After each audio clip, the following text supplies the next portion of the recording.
Okay, ang aking pong katanungan for today. What are the characteristics of a man that turns you off? Okay, syempre, tatanungin ko yung mga kababaihan, ano? Sa mga kababaihan dito, ano daw karakter ng isang lalaki ang nakaka-turn off sa iyo? Sige nga, Miro. Nato-turn off ka sa? Mayabang. Adilab, nato-turn off ka sa? Tamad. Okay, Glo, nato-turn off ka sa? Yan, sobrang overconfident ko, ma'am. Ano nakaka-turn off sa'yo? Nagsisigarilyo ikaw, Adelea. Ano nakaka-turn off sa'yo? Mayabang din. Okay. Mami, anong nakaka-turn off sa'yo? Bisyo. Maraming bisyo. Okay. Ayun. Marami po talaga sa atin ang mato-turn off sa mga, syempre, isa dyan hindi nyo nabanggit, walang pasensya, walang self-control, mayabang, tamad, disorganized, walang word of honor. Respect, ikaw, Tinette, ano nakaka-turn off sa'yo? Sinungaling. Walang mayabang. Okay. Sinungaling. Irresponsible. At saka syempre nakaka-turn off na hindi naliligaw. Okay. Ito naman. Panahon na para bumawi. What are the characteristics of a woman that turns you on? Ay, pero hindi positive naman. Positive. Hindi ito. Syempre. Hindi. Woman ang ating speaker. What are the characteristics of a woman that turns you on? Tito Manny, saan ka na-turn on? Siya ay child of God. Wow! Very churchy. Okay! Ako yan, DJ. What's turns you on? Wow! Very modest. Okay lang, modest tayo. Okay, Celis, what turns you on? Ako? Yung pagiging masikat sa pamilya. Wow, masi. Kuya Don, what turns you on? Masikat. Pastor JD, what turns you on? Tidy, malinis. Okay. Hindi man kayo nakabawi. Okay. Ayun. Ay, meron pa. Kuya Jonathan, what turns you on? Maalaga. Maalaga. Tito Mon, anong nakaka-turn on sa iyo?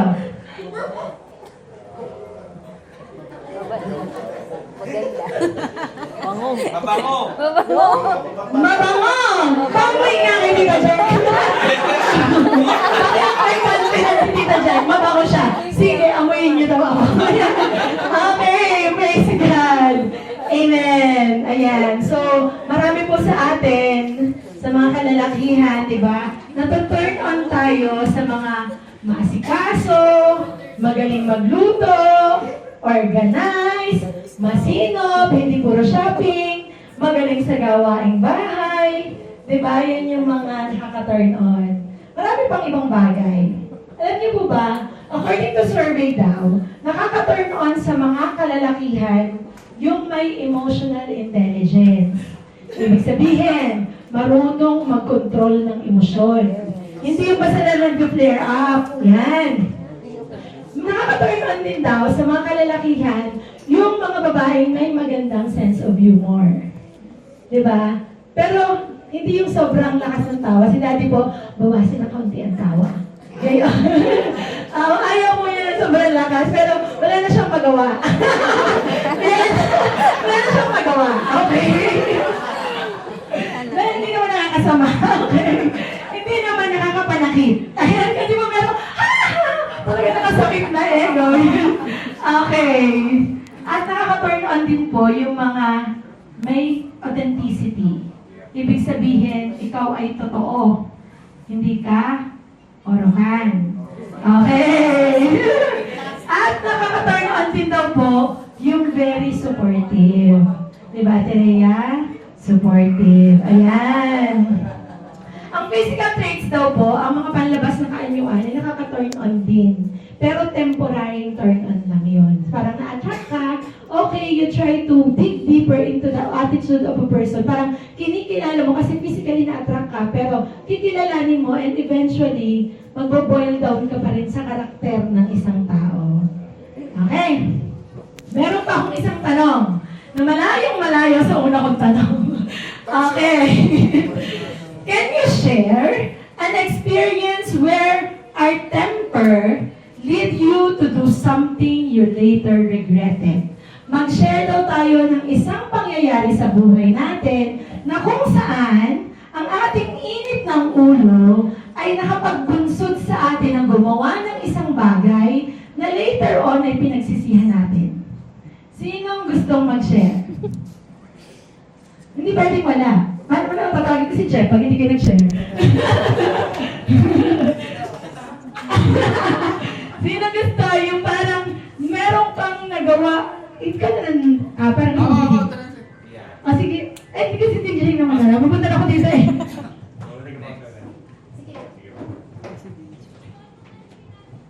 Every time yun naman po ng tanong eh. Kasi kagabi, nagkaroon po kami ng fellowship ng mga ka-life group ko. At kami, kuya, nagkakwentuhan. Parang ang hirap maging Kristiyano, ano? May isang tao, yung isang ka-life group ko, hindi lang nakita yung parcel sa guard. Pinagmita na yung agad yung guard na, asa na yung parcel? Sabi nung Shopee, dito na daw. Kristiyano na yun, leader ng church. Pero ako naman po, share ko yung sa akin. Dito sa may, pauwi na po kami galing church din. Lagi naman po galing church. Galing sa church, pauwi na po kami sa Santa Rita. Kami po ay napatigil sa may South Star, sa may ito. Butika po, butika sa may Bulbok. Tapos may isang naka-high beam sa amin. Ako parang naiinis siguro sa amin. Akala ko, inassume ko na, paano ba ito, natatagalan sa akin? Nag-high beam, tapos ay, hindi pala, ako yung umaandar na, tapos naka-high beam siya. Alam niyo po, sa mga nagmamaneho, yung high beam po, masakit siya sa mata. Sa side, sa rear mirror. Ngayon, sa akin, tinitiis ko, hanggang si Raquel pala, nagkano na rin, sakit naman sa mata noon. Sakit sa mata. Sige. Naisip ko na. Sige, kung pinauna ko na, gumilid ako. Pagkagilid ko, overtake siya. Sumunod naman ako. Ako naman naka-high beam sa ako naman nagkumante. Hanggang sa nakarating kami doon sa malapit sa kanto namin. Ito malala. Kasi nung palikod na malapit approaching na yung aming kanto, lumigo din. sa area din namin. Lord, sorry. Ang ginawa ko, dumatsa na ako sa kabilang kanto. Doon ako dito. Ayun po. Di na po sa akin yung human anger kasi intemperance po. Human anger does not produce the righteousness of God. Kaya we contain our emotions dahil tunay naman mahirap maging Kristiyano. Pero in our weakness, the power of God is perfected. Amen. Thank you for your sharing. Sige, Sherry.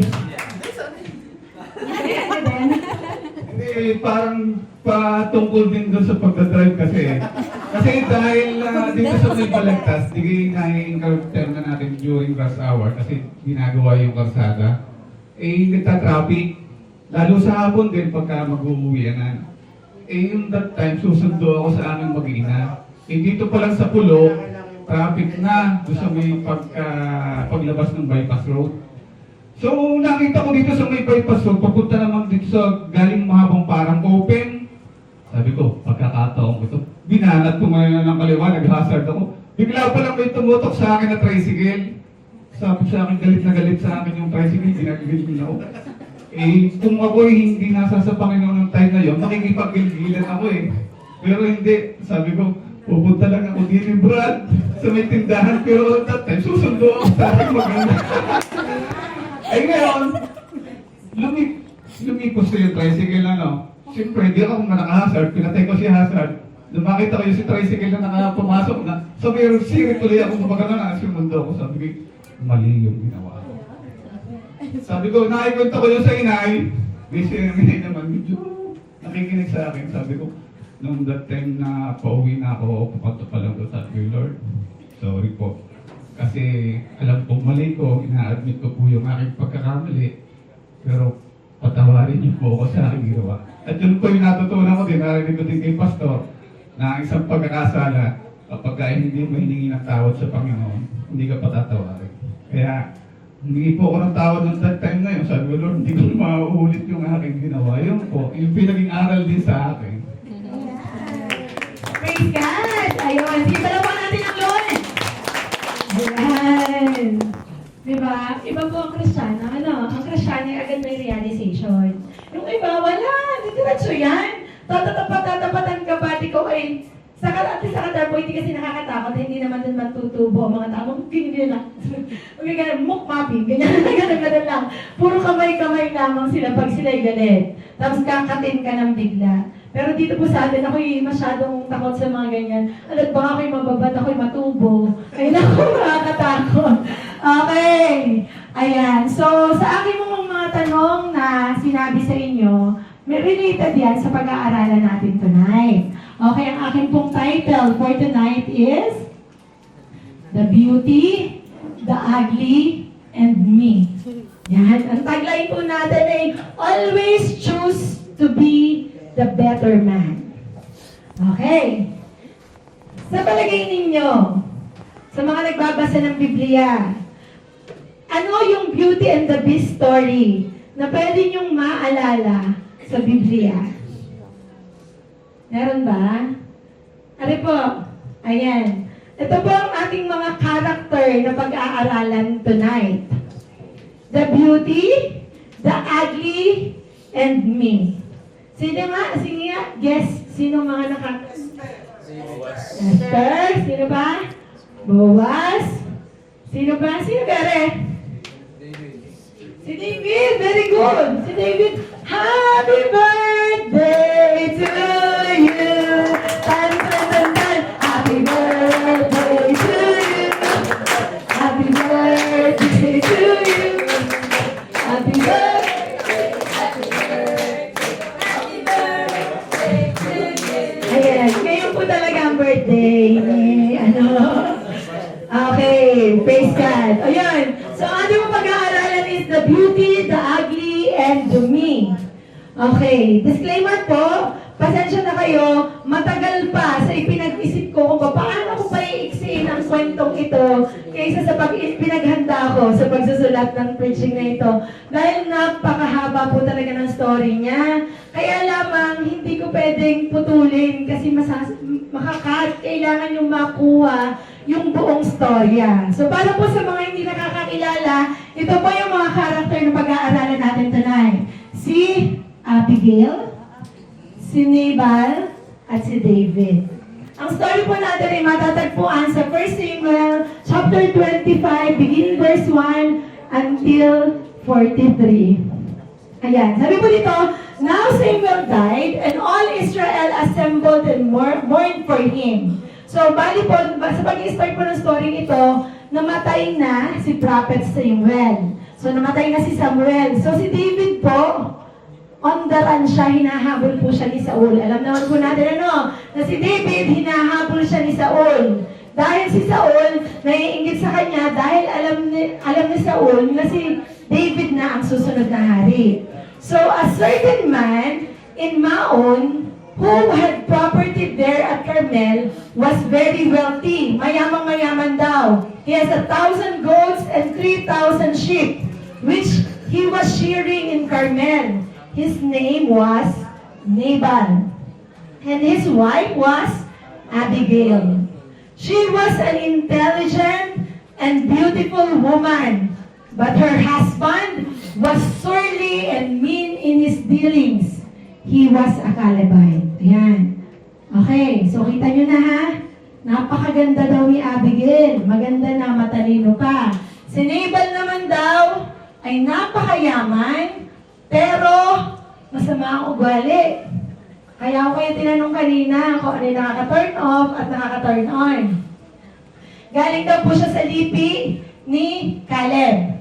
When David was in the wilderness, he heard that Nabal was shearing sheep. So he sent 10 young men and said to them, Go up to Nabal at Carmel and greet him in my name. Say to him, long life to you, good health to you and to your household, and good health to all that is yours.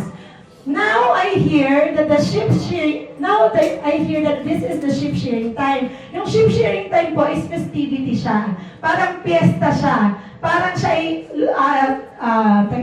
season ng paghahanda. Kasi yung parang festivity siya. Yun.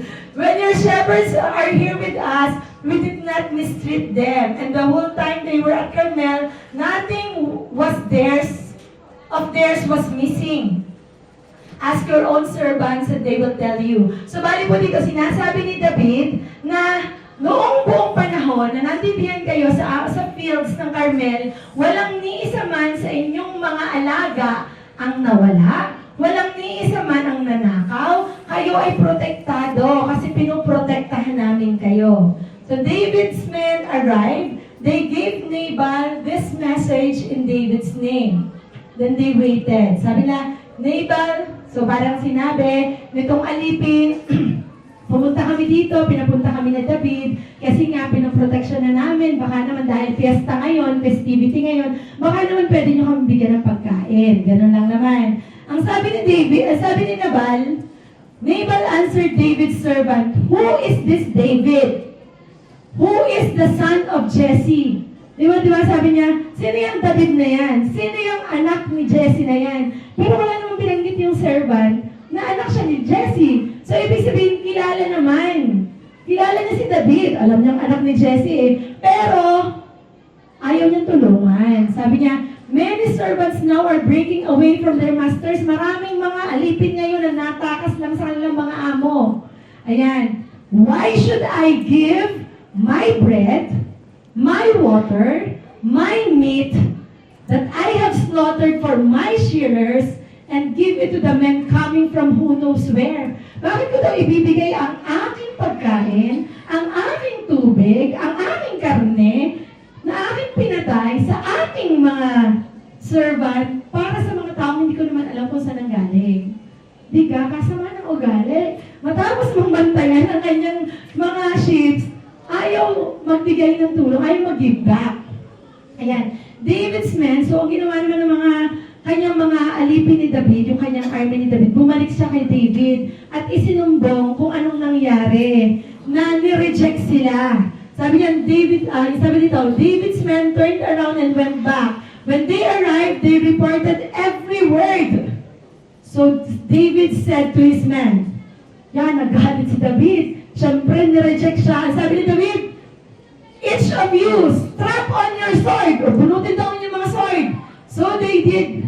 And David strapped on his as well. About 400 men went up with David, while 200 stayed on the supplies. So may 600 po na army si David. Alam niyo naman po ang army ni David. Di ka po, ayun yung mga broken, yung may mga utang, yung mga desperado. Di ba lahat ng mga yon ay nagsama-sama at sumama kay David. So doon sa 600 na yon, 400 na nagpunot ng kanilang mga sword at susugudin si Nabal dahil hindi nabigyan ng pagkain. This is not a shining moment for David. Di ba? Aba si David. Okay. One of the servants of Abigail, dito naman sa kabilang kampo, isa sa mga alipin ni Abigail na nagsabi na, uy, nagpadala si David ng mga messenger dito at nahingi nga ng tulong kasi piyesta naman ngayon. Pero alam mo bang ginawa niyang asawa mo? Sabi ng alipin niya na, he hurled insults at them. Yet these men were very good to us. They did not mistreat us. And the whole time we were out in the fields, near them, nothing was missing. Yun daw mga alipin na yun ay naging napakabuti sa atin. Hindi tayo minaltrato, proteksyonan tayo. They have been a wall to us. At walang ni isa man nawala during those times na nasa field tayo. Now, think it over, sinabi ng servant doon kay Abigail. And see what you can do because disaster is hanging over our master and his whole household. He is such a wicked man that no one can talk to him. Ayan. Sa sobra daw kasama ng ugali ng iyong asawa, walang sino man na makakapag-usap sa kanya. So what Abigail did? Abigail acted quickly. She took 200 loaves of bread, 2 skins of wine, 500 dressed sheep, 5 seahs of roasted grain, and all those things. Then she told the servants, "Go ahead, I'll follow you." But she did not tell her husband Nabal. Agad siyang tumalima, naghanda ng lahat ng pagkain, sinabi sa servant, "Mauna na kayo," pero hindi na niya sinabi kay Nabal. Okay, as she came riding her donkey into a mountain ravine, there were David and his men descending toward her, and she met them. David had just said, "It's been useless." Sabi ni David, walang saysay ang pagbabantay natin sa mga kambing at tupa niyang sinabal. So nothing, parang kaya walang nawala. Tapos lahat ng kabutihan natin ay binayadan niya lang ng kasamaan. He has paid me back evil for good. Ayan. Sabi dito, may God deal with David, be it ever so severely, if by morning, sabi ito ni David, kung hindi bukas ng umaga, walang isa man sa kalalakihan dyan sa household ni Nabal ang matitira. Pagkagalit ni David, uubusin Ayan, when Abigail saw David, she quickly got off the donkey and bowed down before David with her face to the ground. Anong ginawa? Nagpatira pa. She fell at his feet and said, "Pardon your servant, my Lord, and let me speak to you. Hear what your servant has to say. Please pay no attention, my Lord, to the wicked man Nabal." Yan, sinabi na niya ng kanyang asawa ay wicked. He is just like his name. Siya ay kagaya ng kanyang pangalan. His name means fool. And folly goes with him. So palagay nyo, Nabal means fool. Sinong magulang ang magpapangalan sa kanyang anak ng fool? Teka, malamang, hindi naman siguro yan ang tunay na pangalan nito. Hindi ito nakasulat sa Biblia. Pero I'm just jumping into conclusion na wala namang kahit isang magulang magpapangalan ng ito yung loko-loko. Diga, malamang yun ay nickname. Ayan. And folly goes with him. And as for me, your servant, I did not see the man my Lord sent. Hindi ko nakita yung ipinadala mo na tao. And now, my Lord, as surely as the Lord lives, and as you live, since the Lord has kept you from bloodshed, agad nag-anticipative na siya. Dahil pinigilan mo na magkaroon ng dumanak ang dugo. By avenging yourself with your own hands, may your enemies and all who are intent on harming my Lord be like Nabal. Yan, lahat daw ng makakasakit sa kay David ay magiging kagaya ni Nabal. And let this gift which your servant has brought to my Lord be given to men who follow you. Ayan, ang galing magsalita ni Abigail, very good in words.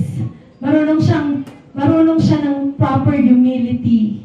Ayan. Tapos ito, please forgive your servant's presumption. The Lord your God will certainly make a lasting dynasty for my Lord because you fight the Lord's battle. So, di ba, alam ni Abigail na si David ay magiging future king. Kilala si David doon because during this time, and no wrongdoing will be found in you as long as you live. Even though someone is pursuing you to your life, alam niyang hinahabol ni Saul. My Lord will be bound securely in the bundle of the living by the Lord your God. But the lives of your enemy, He will hurl away as far as the pocket of the sling. Anong tanda niyo doon? Diba? Ang iyo daw mga kalaban will be hurled away as far as the pocket of the sling. So during this time, natalo na din ni David si Goliath through tirador. So inire-remind ni Abigail si David na, uy, ito'y walang pantang laban, palampasin mo na. Dahil ikaw nga ay, tinalo mo nga si Goliath, diga? Hindi ito kailangang mapapunta sa record mo. When the Lord has fulfilled for my Lord every good thing He promised concerning Him, and has appointed Him as ruler of Israel. Sinasabi niya, kapag natapos ang lahat na ito, tutupad din ng Lord ang pangalan sa iyo, ikaw ay appointed as ruler over Israel. So, ni-remind niya si David na ikaw ay magiging hari. My Lord will not have in his conscience the staggering burden of needless bloodshed. So kapag naging hari ka na, hindi magkakaroon ng bahid sa iyong pangalan ang resulta ng walang kwentang bloodshed na ito kung matutuloy. So ni-remind niya si David na ikaw ay magiging hari. Huwag mo nang pansinin si Nabal. Huwag ka nang makipaglaban para dito at ito hindi pwede sa resume mo. Okay, nagigas na? And when the Lord your God has brought my Lord success, remember your servant. Sabi niya, pag naging hari ka na, huwag mo akong kalimutan. David said to Abigail, praise be the Lord, the God of Israel, who has sent you today to meet me. Sabi ni David, nakahimasmasan, nakabalik sa realidad. Salamat sa Panginoon sa nag-utos para dalhin ka sa akin ngayong araw na ito. May you be blessed for your good judgment and for keeping me from bloodshed this day and from avenging myself with my own hands. Ayun, salamat sa Lord dahil mo nahimasmasan ako at yun, napigilan ako para patayin ang lahat ng mga kalalakihan sa iyong lahi. If you had not come quickly to meet me, sabi niya, kung hindi ka napabalis ng pagdating, walang matitira ni isang lalaki sa household ni Nabal. Ayan, pagbukas ng araw daw. David accepted her and what she had brought him. Tinanggap na ni David ang lahat ng offer. So go home in peace. I have heard your words and granted your request. When Abigail went to Nabal, di pinauwi na. Tinanggap ang lahat ng offer. So, ibig sabihin, wala nang mangyayaring bakbakan. So, napigilan ni Abigail. Ayan. When Abigail went to Nabal, pagbalik sa bahay ni Abigail, he was in the house holding a banquet like that of a king. He was high in spirit and very drunk. Pag-uwi niya, lasing na lasing si Nabal. So, nung kakausapin niya ba? Sabi, wag na lang, bukas na lang nakakausapin pag nahimasmasan. Ayan. And his heart failed him. Ay, wala na, sinabi na. She told him nothing until daybreak. Wala siyang sinabi hanggang kinabukasan. Then in the morning, nahimasmasan na si Nabal. At sinabi niya kung anong nangyari. Alam niyo po ba nung sinabi niya? Ang nangyari kay Nabal, his heart failed him and he became like a stone. Na-stroke. Na-stroke si Nabal. About 10 days later, the Lord struck Nabal and he died. Ayun. So, na-stroke. After 10 days, namatay si Nabal. Ito na po ang katapusan. When David heard that Nabal was dead, he said, praise be the Lord. Hindi naman siya natutuwa, ha? Huwag niyong i-misinterpret si David dito na, hay, salamat namatay. Hindi siya natutuwa. Natutuwa siya dahil iginanti na siya ng Lord. Parang napigilan na makakommit siya ng napakalaking kasalanan ng murder dahil ang Lord na ang gumanti para sa kanya. Sabi, praise be the Lord who upheld my cause against Nabal for treating me with contempt. Kaya yung mga umaapi sa inyo, huwag kayong gumanti. Kasi ang Lord natin ang gaganti para sa atin. Maghintay lamang tayo. Sabi ng Lord, vengeance is mine. So kapag may nang-aapi sa atin, ipagpasa Diyos na natin, Lord, ikaw na ang bahala. Ha? Okay. He has kept his servant from doing wrong and has brought Nabal's wrongdoing down on his own head. David sent word to Abigail asking her to become his wife. Ayan. Diga, namatay si Nabal, agad naman si David, nag-send na agad ng marriage proposal. David sent a word to Abigail asking her to become his wife. Tinawa naman rin si Abigail. His servants went to Carmel and said to Abigail, David has sent us to you and take you to become his wife. At sabi ni Abigail, she bowed down with her face to the ground and said, your servant and I'm ready to serve you and wash the feet of my Lord's servant. David, Abigail quickly got on the donkey and attended by her 5 female servants, went with David's messenger and became his wife. The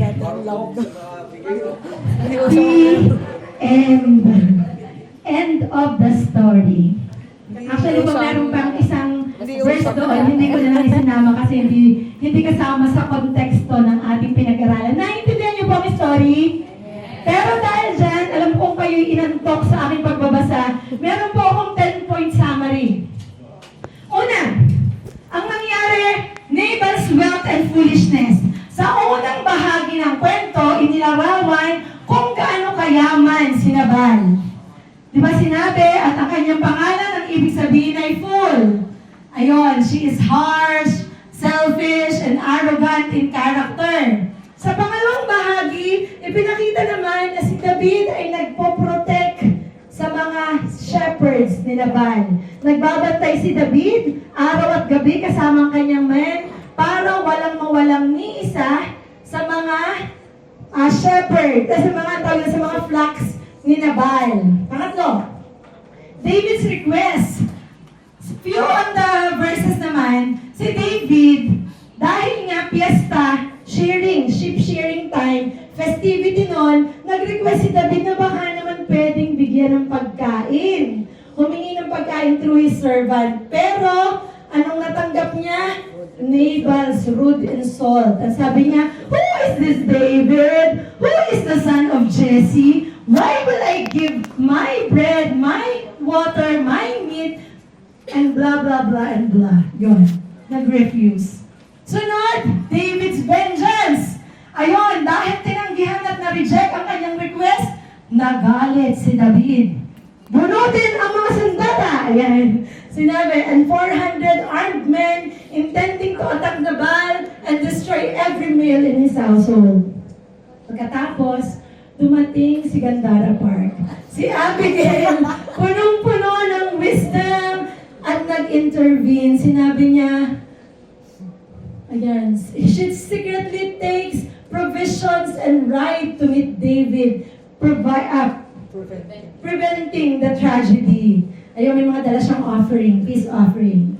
Ayun, Abigail's appeal to David. Dito na nag-speech si Abigail ng pagkahaba-haba. Ini-remind si David na ikaw ay magiging hari in the future. Hindi mo kailangan sa resume mo itong needless bloodshed na ito. And true enough, si David ay nag-relent. Nahimasmasan si David.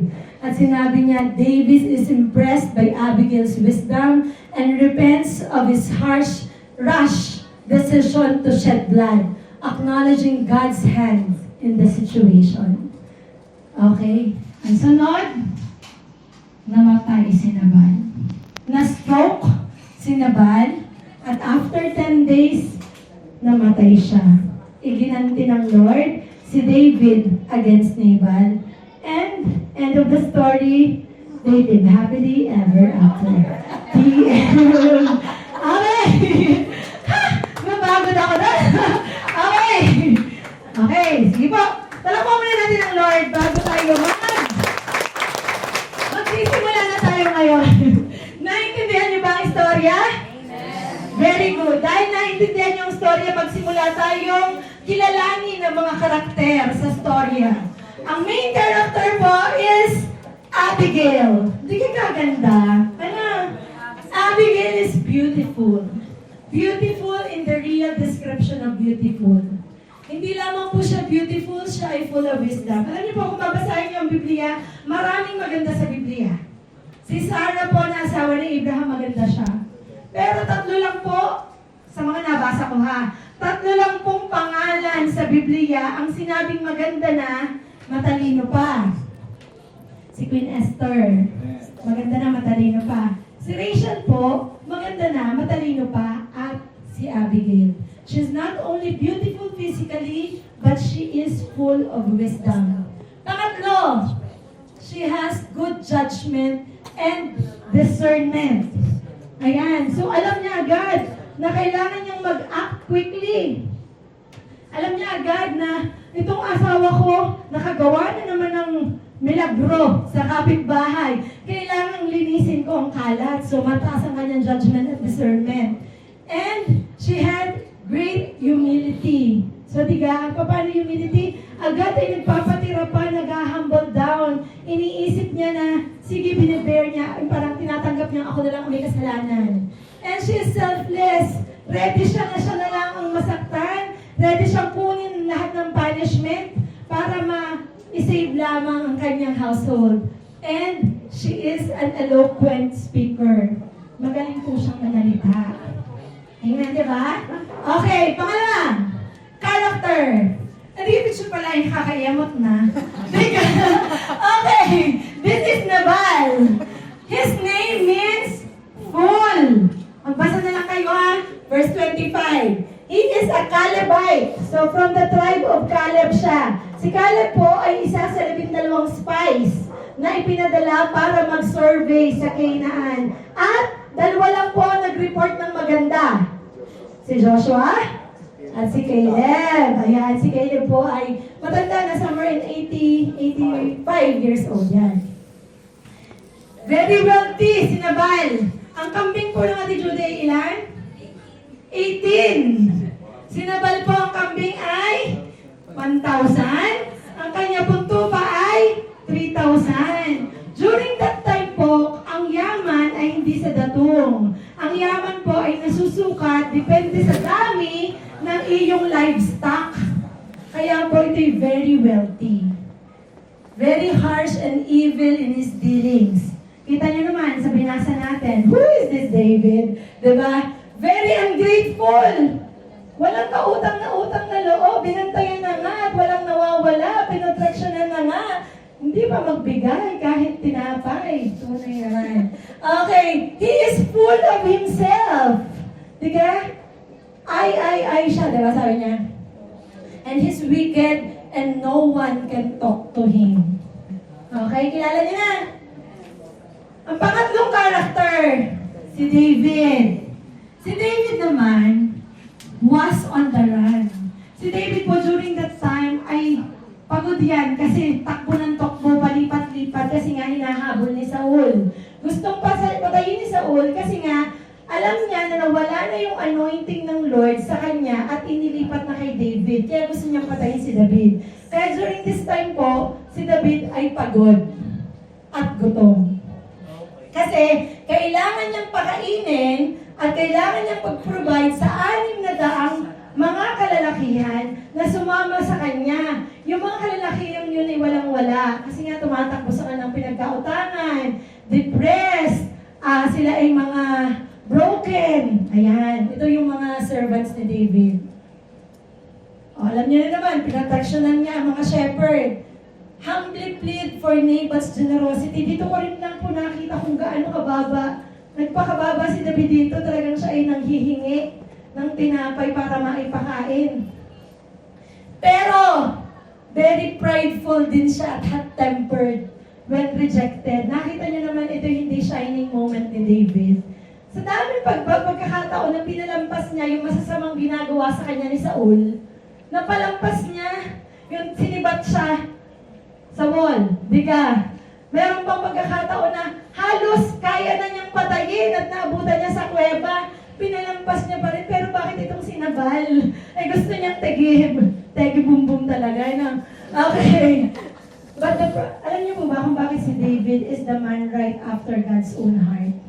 Si David po kasi is very human.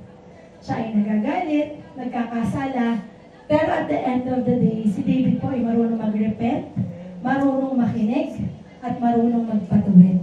He knows how to listen and to be corrected. Okay. Ngayon, ang isa pang main character ay ikaw. Sabihin mo sa sarili, ako. Okay. Hanapin natin yung mga karakter natin na makikita natin sa buhay ni Nabal. Una, full of ourselves. Sino dito ang minsan feeling mo sa'yo lang sa lahat ng mga pangangailangan mo. Parang gusto mo lahat ng tao ay kikilos para sa kabutihan mo. Sino ang minsan may ganung feeling? Mabait naman ang mga to. Okay. Sabi ko dito, ang favorite subject daw ko ng mga taong punong-puno ng sarili nila ay apology. Apology, excessively preoccupied with their own needs, wants, and feelings, often to the point of ignoring or being inattentive with others' perspectives and well-being. Ang favorite subject po ng mga taong kagaya ni Nabal na punong-puno ng kanilang sarili ay apology. Iniisip mo, lahat kayo ay kikilos para mapasaya ako, para sa kabutihan ko, para sa kagustuhan ko, ang mundo ay gagalaw sa aking mga palad. Sino ang may ganong feeling minsan? Hindi naman lagi, minsan lang. Ayan. Okay. Pangalawa, ungrateful. Sino ang minsan sa atin, nakakalungkot man pero ganyan tayo minsan. Binigyan na, nagreklamo pa, malaki naman, kapangit ng kulay, hindi naman bagay sa akin. Ayan, naragaluhan na, ala rin naman fake. Yan, sinamahan na, tunay naman na rin kasamang ari, o tinulugan. Yan. Tapos, pinautang na, siya pa ang galit. Oh, nakaka-relate. Pinabuhan na, may nasasabi pa din. Pinakain na, nasabihin na tunay naman, ang luto ay maarap. Kulang sa sarap. Maarap. Ayan. Okay. Hindi tayo yon. Sabihin mo sa tabi mo, hindi tayo yon. Kasi tayo po, buhay na buhay sa atin ang kultura ng JE1. Culture number 7, I appreciate everyone and everything. Tayong mga taga-JE1, tayo ay mapagpasalamat. We know how to appreciate. Sabihin mo sa katabi mo, I appreciate you. I appreciate you. Okay, ha? Ayan. Okay. Pangatlo, ang sabi dito, harsh and mean in our dealings. Sino ang minsan harsh ka? Yung parang ayaw mo magpaliwanag. Ano kung pa-slow mo naman? Hindi ay. Yung minsan, nakikiusap sa atin, naiinis tayo. Sino? Wala ka ditong honest? Okay, di ba? Tayo minsan, gano'n din tayo, napaka-harsh natin. Hindi natin may deliver ang sarili natin na very nice words. Hindi na tayo makapiling ng tamang salita. Sinasabi na lang natin ang gusto nating sabihin and right that moment. Amen? Nagiging nabal po tayo doon. Sabi mo, uy, naging nabal ka na naman. So ngayon, kapag may nagiging harsh dyan, sabi mo, uy, huwag kang nabal. Ha? Okay. Ito pa, yung very hard to reason with. Alam niyo ba yung very hard to reason with? Yung hindi tumatanggap ng kahit na anong paliwanag. Yung hindi, yung pag siya nagsalita, nakikinig ka, pero pag ikaw na, hindi na siya nakikinig. Di ba? Meron kayong kilalang gano'n? Ako po kasi maraming kilalang gano'n. Pero nasa kitang content reasons ko sa kanila, pero okay na. Di ba? Maraming tao po ang gano'n. Very hard to reason with. Ang hirap nilang makinig. Ang hirap nilang unawain. Pero, ang sabi, gano'n din tayo, minsan. Minsan kasi para din tayong sinabal. At minsan, sabi mo minsan lang ha, meron din tayong bad temper. Amen? Meron din tayong bad temper talaga. May mga pagkakataon sa buhay natin na talagang nainit ang ulo natin. Naiiyak tayo. Amen? Dati naman ang haba ng pasensya mo, pinalalampas mo mga ganong bagay, pero may mga moment na hindi mo kayang palampasin. Amen? O, nakita nyo na ba ang sarili nyo kay Nabal? Okay, ngayon naman, tingnan natin ang ating character Kay David naman. Sino dito ang tumatakbo? Ang dami, alam niyo po kasi, sinabi na Ninang, alam mo Ining, parang ang bilis na ng takbo ng araw ngayon. Parang may nabasa daw siya na ang bilis na ng ikot ng mundo ngayon. Hindi man pwedeng maging totoo yun kasi syempre scientifically dapat same ikot. Pero totoo, parang ang bilis ng araw. Kakalunis lang, Sabado na ulit.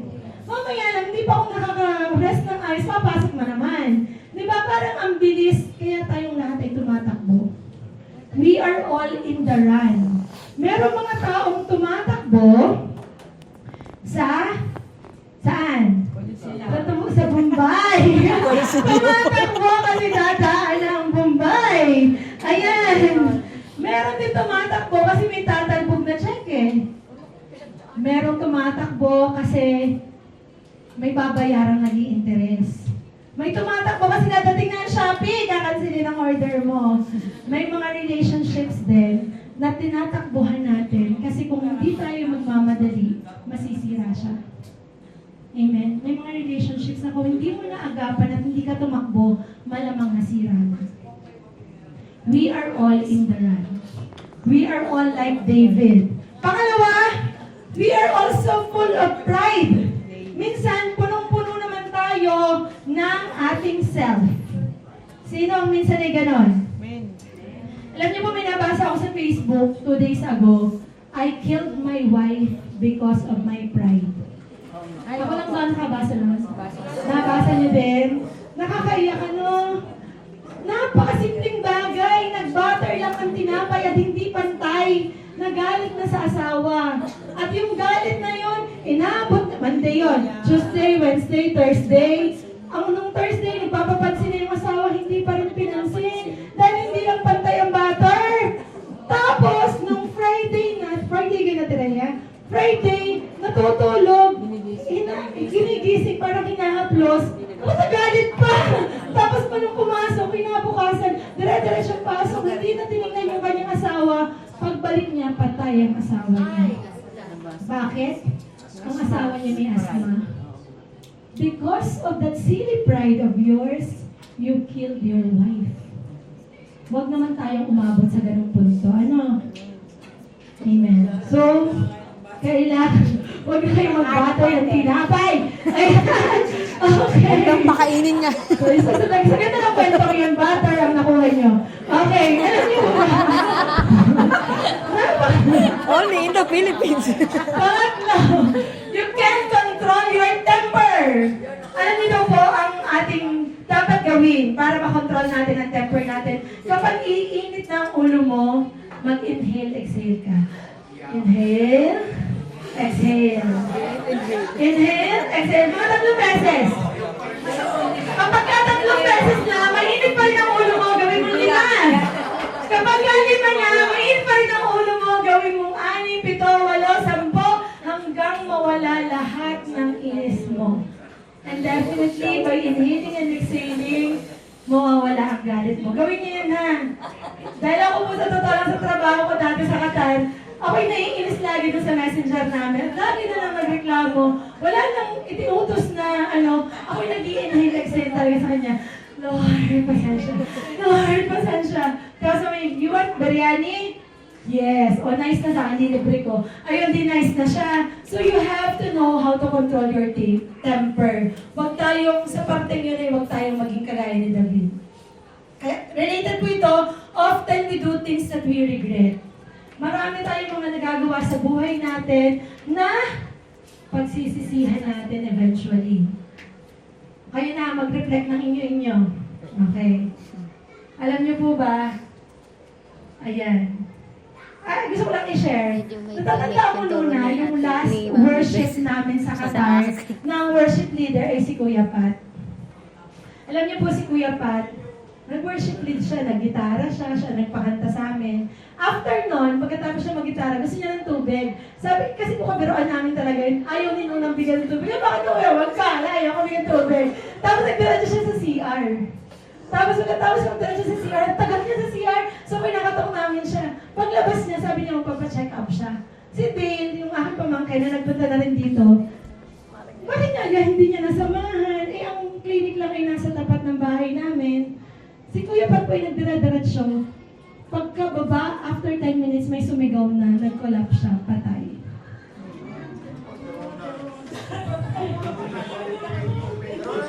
Hindi, naiintindihan ko naman siya kasi, pero ano naman talaga kami, hindi rin naman kasi nagpahalata si Kuya Pat at ayaw din niya magpasama talaga. Hindi namin alam na nandun na pala siya sa sobrang sitwasyon kung saan talagang siya ay inaatake na. Wala po siyang ganung, ayaw niya ma-burden kaming lahat. Gusto niya tuloy ang service, tuloy ang Bible study. Pagkatapos siya mag-worship, bumaba siya, papacheck up lang ako ha. Ako naman po ay dira-diretso kasi nagpipreach. Dira-diretso. Ayun, after 10 minutes, tumawag yung anak, ang papa, bumagsak. Akala namin nahulog lang. Patay siya. Okay. Control. Ano ba yun? Sa ko ba yun isisingin? Ayun. Okay. Kailangan huwag tayong gumawa ng mga bagay na pagsisisihan natin. Maybe that is very petty, yung mga bagay na petty lang. Minsan kasi yung mga petty things na nagagawa natin, wala naman tayong mean, pero nag-result into something na pagsisisihan natin at dadali natin sa puso natin. Hindi naman yung dinadala sa... No, actually, nung nag-eulogy lang kami, nabanggit lang nila, kaya ako naman nalaman. Hindi ko alam dala ko naman yung nag-ano. Nabanggit lang din ni Dale na sana sinamahan ko, nandudol lang sa baba. Sana nabigyan ko ng tubig. Sana nag-iba yung sitwasyon. Pero, yun ang pag-akda ng Lord. Yun ang orchestration ng Lord. Na sila naman ay talagang aming naabot at minahal ng lubos. Okay. Nasa Lord na siya, tayo'y maging masaya na. Okay. Ayan. Okay. Sometimes we can also handle rejection. Maraming sino dito nakakatanggap ng mga rejection. Yung may mga no tayo na natatanggap sa buhay natin. Ako lang ba? Tayong lahat. Ito po ang aliw natin sa ating sarili. Jesus' no is not a rejection, but a redirection and often a protection. Minsan, ang mga no ng Lord, hindi minsan, more often, ang no ng Lord, inililigtas ka ng Lord. Amen? Ninadala ka ng Lord sa mas maganda. Iginigiya ka ng Lord sa mas magandang daan, huwag dyan, anak. Kahit feeling mo, gustong-gusto ko na yun eh. Gustong-gusto ko na itong taong to eh. Pero si Lord, iginigiya ka sa iba. Gustong-gusto ko na itong trabahong to eh. Pero si Lord, igigiya ka sa iba. Huwag kang magtampo sa Panginoon. Ang no ng Lord is not a rejection, but a redirection or a protection. Amen. Alam niyo ba, ito ang ituturo ko sa iyong way ng pananalangin. Sabihin natin, kung may mga gustong-gusto tayong bagay, yung gustong-gusto mo na talaga. Sabi mo, Lord, gaano ko man kagusto ang isang bagay, kung ito'y hindi mo kalooban, lagyan mo ng hadlang, at ako'y iyong pigilan. Amen? Kahit gano'n natin kagusto ang isang bagay, sabihin mo sa Panginoon, Lord, kung hindi mo ito gusto para sa akin, harangan mo. Pigilan mo ako. At kapag naman yan ay galing sa Panginoon, sabihin mo, Lord, gawin mong smooth ang lahat. Amen? Okay. Okay. In the world where it's easier to just be Nabal or David, let's choose to be Abigail. Okay? And let's bring out the Abigail in us. So, tapos na po tayo sa introduction. Okay? Kaya niyo ba? Okay. Tapos na po tayo sa introduction. Magsisimula na po tayo sa lesson. Okay, ito na po ang application ng teacher. Okay, next. Even when life won't go as planned, rise above, be a better man. Ito pala yung tagline natin. Rise above and be a better man. Okay. Una, 4 na bagay lang po ito, mabilis. Una, how do we bring the Abigail in us? Number 1, despite being in a toxic situation, choose to be honorable. Sabihin natin, honorable. Honorable. Ano ba yung mga toxic situation na ating kinabibilangan? Ano ba yung mga toxic situation na meron tayo? Si Abigail, nasa toxic relationship siya. Isipin mo yung gumising ka sa bawat araw na puro Negative. sinibal. Full ang kasama mo. Gigising ka o full. Diba? Alam niyo po, ito yung arranged marriage po kasi during that time. So, hindi niya pinili ni Abigail. Pinili niya ng mga parents nila. Okay, pero si Abigail, she chose to be honorable. Kahit na gano'n ang asawa niya, hindi niya hiniwalayan. Pinagsisilbihan niya. Inaasikaso niya. She chose to be honorable. Ano ba yung mga toxic situations na meron tayo? Una, pwedeng toxic ang work natin. Di ba? Yung parang, ano ba yung toxic na work? Yung hindi ka na nag-grow. Yung parang, burden na siya sa'yo. Hindi ka na masaya. Toxic na boss. Di ka, may maraming boss na ano ka naman na real, lahat na yung utos, wala na lamang, puro na sugo, wala na expo. Yeah, dinagat yan. Okay, toxic na bahay. Yung parang lahat na lamang ay galit. Pagpasok mo sa bahay, nakakainit ng ulo, napakakalat, di ba? Okay, toxic na parents. Yan, puro lagi na lang nagbasbas at nagbendasyon. Okay. Alam niyo po, nung nagtatrabaho sa Qatar, meron po akong isang trabaho doon sa isang bangko. Yung aking amo ay very chain smoker. Hindi po talaga natigil, walang patlang. Parang, Lord, ang baga ko, Lord. Tapos ako po yung nagkaupo, ako yung nagpa-x-ray, nagka-cloud-cloud na ang baga ko talaga. Lord, I am honorable. Hindi ko na, pero kung sasabihin dito, pinag-pray ko na lang, Lord, dalhin mo ito sa isang lugar kung saan siya dito mapapagpala at mabe-bless. Aba, after 1 month, nag-resign. Lumipat sa mas malaking bangko. Purihin ang Lord. That is being honorable. Amen. Ipag-pray mo. Kapag hindi na makaya ng pagtitimpi, huwag mong titiisin. At kung kulusugon mo at stake, ipanalangin mo na Lord, dalhin mo ito sa mas maganda. At kapag nakita ng Lord ang desire ng puso mo, sa gitset, diretso sa barba. Okay. Abigail chose to be honorable. And sabi dito, James 3:13, if you are wise and understand God's way, prove it by living an honorable life. Paano daw ang honorable life? Doing good works with humility that comes from wisdom. Yun daw ang pagiging honorable. May kababaang loob at punong-puno ng katalinuhang nagmumula sa Panginoon. Okay. To be honorable is to live with integrity, to walk humbly, and to treat every soul with dignity. Amen? So, hindi ko na ipapaliwanag kasi alam ko namang gets na gets nyo. 1 Timothy 4:12, don't let anyone think less of you because you are young, perhaps because you are old, or maybe you are a female, you are a male. Pero sabi dyan, be an example to all believers in what you say, in the way you live, in your love, your faith, and your purity. Okay. Ayan. Okay. Sabi ni Daddy, overtime na daw. Okay. Pangalawa, despite being provoked, choose to be self-controlled. Ayan. Kahit daw ikaw ay napoprovoke, kahit ikaw ay ginagalit, piliin mo na maging self-control. Alam niyo po, ang ating fruit of the Holy Spirit ay ilan? Siya. Nagsisimula sa love, natatapos sa self-control. So, ibig sabihin daw, kaya nasa huli yung self-control, lahat ng iyon ay kailangan lagyan mo ng self-control. Huwag masyadong maraming love, huwag masyadong maraming kindness, huwag masyadong maraming goodness. Kailangan may self-control ang lahat. Okay. Self-control is knowing you can, but deciding you won't. Alam mo na kaya mo, pero nagde-decide kang wag na lang. Alam mo, kaya mong tumupo, or lumaban, pumatol, maging patola, pero magde-decide ka na, wag na lang, palampasin na lang natin. Wag na, pagbigyan na natin. Kahit na kinat ka, kahit na nag-high beam sa'yo, kahit na kung ano pang ginawa sa'yo, wag na, palampasin na lang natin.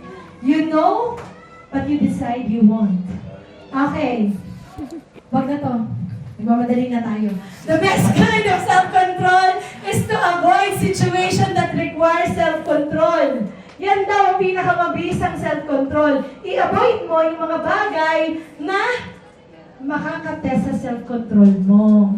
Alam mong magagalit ka kapag ka nagpunta ka doon. Bakit ka pa pupunta? Alam mo na magagalit ka kapag ka isinama itong taong to, bakit ka pa sasama? Di ka? Prevention is better than cure. Pero kapag alam mo na how to tame yourself, alam mo na how to tame your anger, pwede na. Kasi self-controlled ka na. Okay. Proverbs 16:32, it is better to be slow-tempered than famous. It is better to have self-control than to control an army. Ayan. Okay.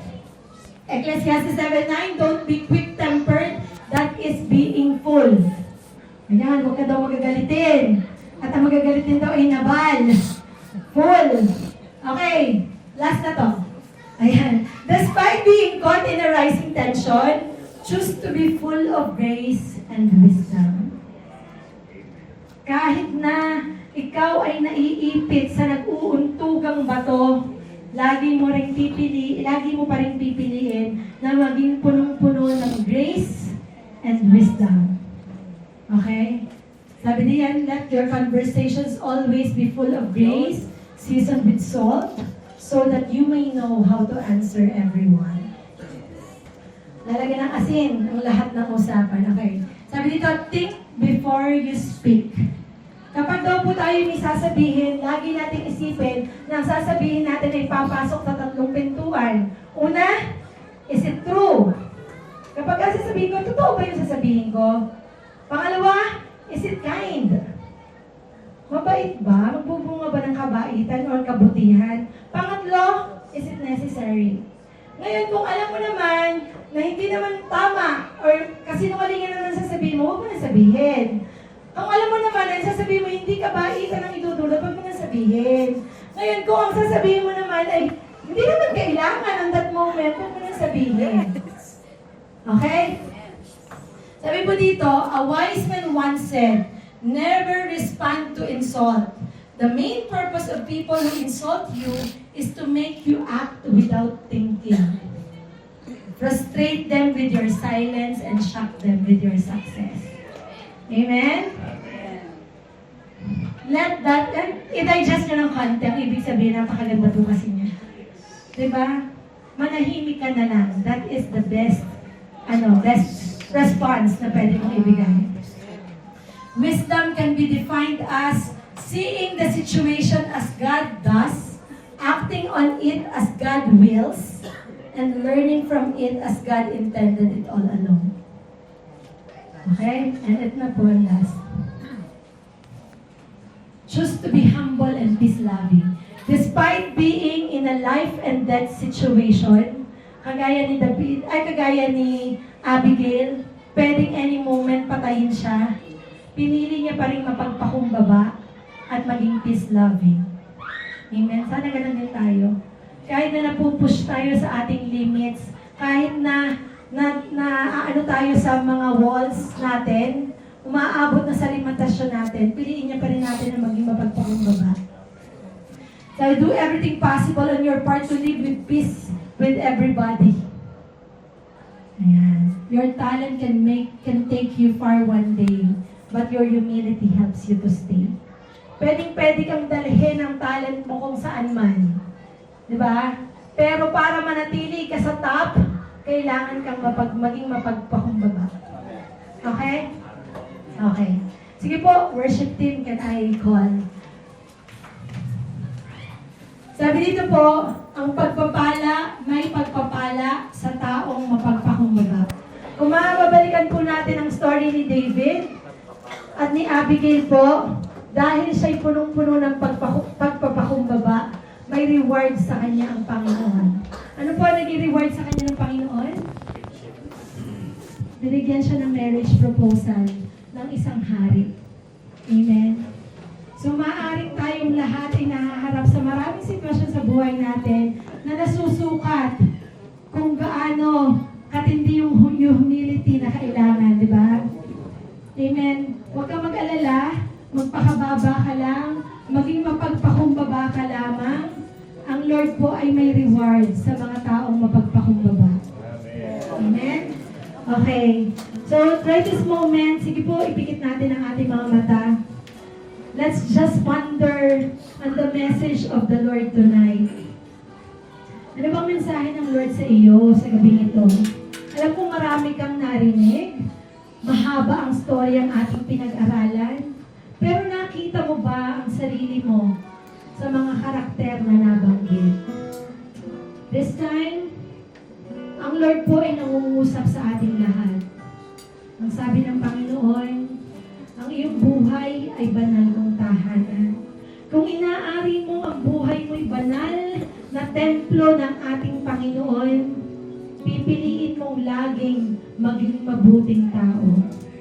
Despite ng mga situations na nararanasan natin sa buhay natin, despite ng mga toxic situations na inaalaw ng Lord sa buhay natin, lagi mo pa rin pipiliin na maging mabuting tao. Kasi ang Panginoon, ang presensya niya ay nananahan sa banal mong tahanan. Ang puso ko'y tinulog sa'yo. Nagpapakumbaba, nagsusumamo, pagtabahin mo. Ikaw ay mamasdan, makaiig ka at sa'yo ay pumisan. Ulitin natin. Ang puso ko'y dinudulog sa'yo. Offer and surrender your life to the Lord. Magpakumbaba ka sa harapan ng Panginoon. Pagtabahin mo, ikaw ay mamasdan, makaiig ka at sa'yo ay Sabihin mo sa Lord, loobin mo.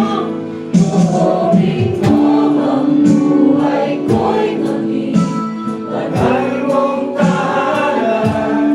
Luglugan ang iyong wagas na pagsinggan. Daluyan ang walang hanggang mga papurit pagsamba. Mahal ikaw, O Diyos, ngayon at kailanman. Loobin. Loobin mo ang buhay ko'y maging banal mong Make this tahanan. song your prayer to the Lord. Ang iyong Loobin ng Lord ang buhay natin ay pananalan ng presensya ng Panginoon. daluyan ang walang hanggang mga papurit pagsamba. Mahal ikaw, O Diyos, ngayon at kailanman. Loobin mo ang buhay ko'y maging banal mong tahanan. Surrender your life to the Lord. Make your life a dwelling place ng ating Panginoon. Daluyan ang walang hanggang mga papurit pagsamba. Mahal ikaw, O Diyos, ngayon at kailanman. Right this moment, damihin mo ang presensya ng Panginoon. Hayaan mo ang Lord ang maghari sa buhay mo.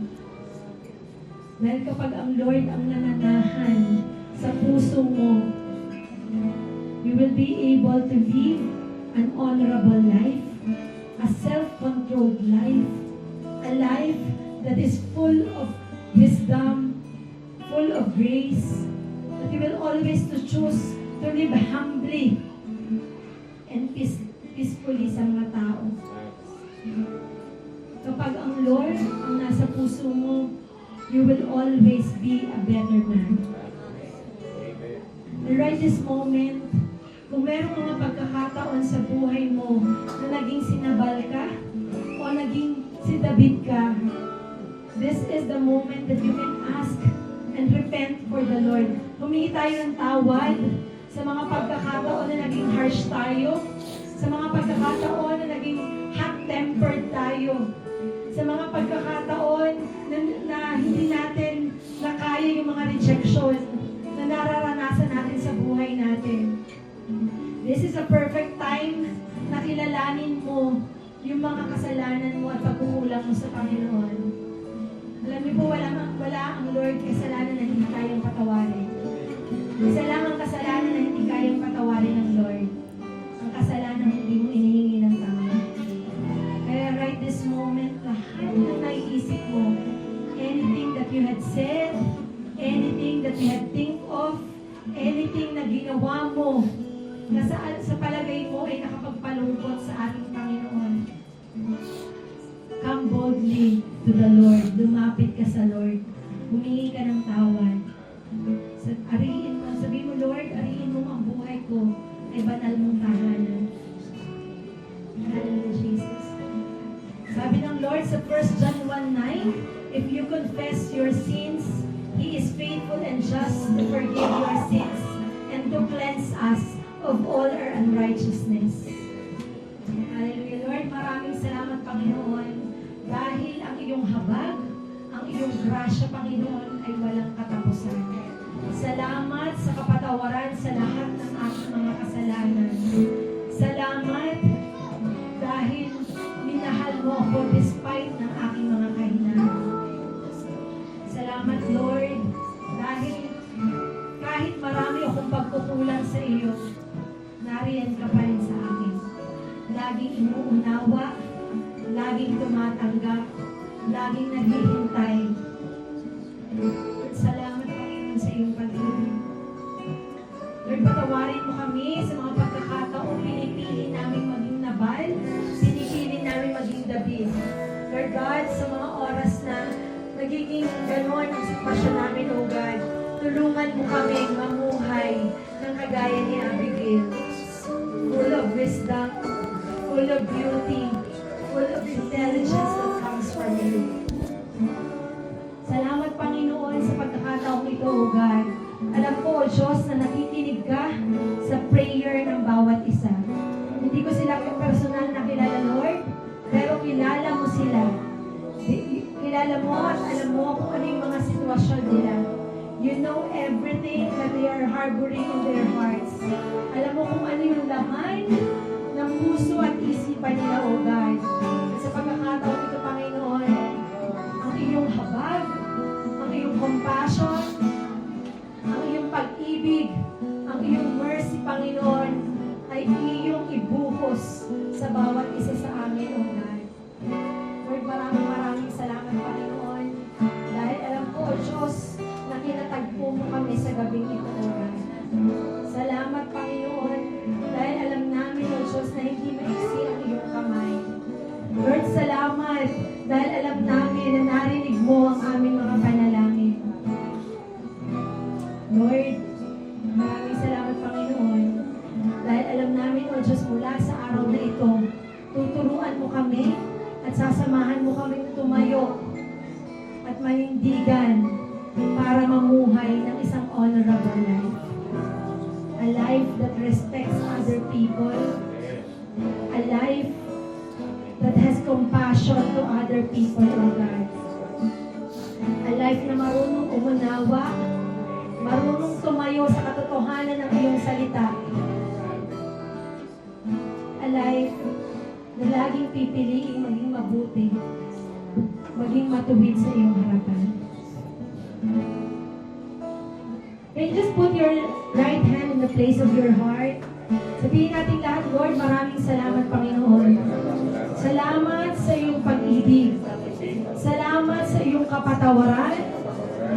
Salamat sa iyong pagmamahal. Salamat sa iyong kabaitan. Salamat sa iyong pagpapatawad. Salamat, Panginoon, sa pag-ari sa akin bilang iyong anak. Salamat sa kaligtasan. Salamat sa kapayapaan. At salamat sa buhay na walang hanggan. Lord, maghari ka sa buhay ko. tinatanggap kita bilang Panginoon at Diyos ng aking buhay. I commit my life to you. Be my Lord. Be my Savior. In Jesus' name. Amen. Muli pa kantahin natin ang awiting ito.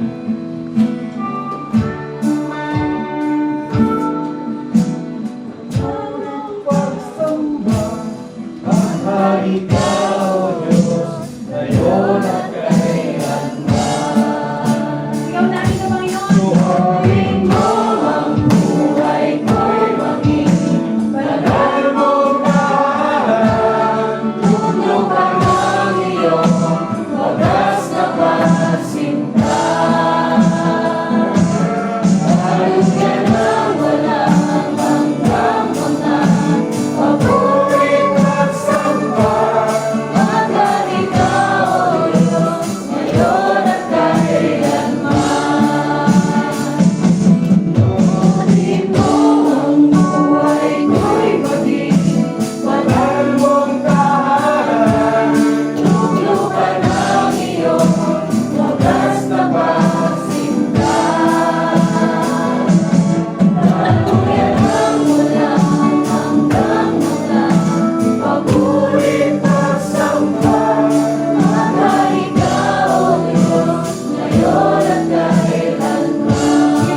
Amen. Praise the Lord. Napakaganda po ng message and one na natanda ko yung self-control. Nabanggit po sa Galatians 5, shortcut ko na lang, it's one of the fruits of the Holy Spirit. Or basically, yung self-control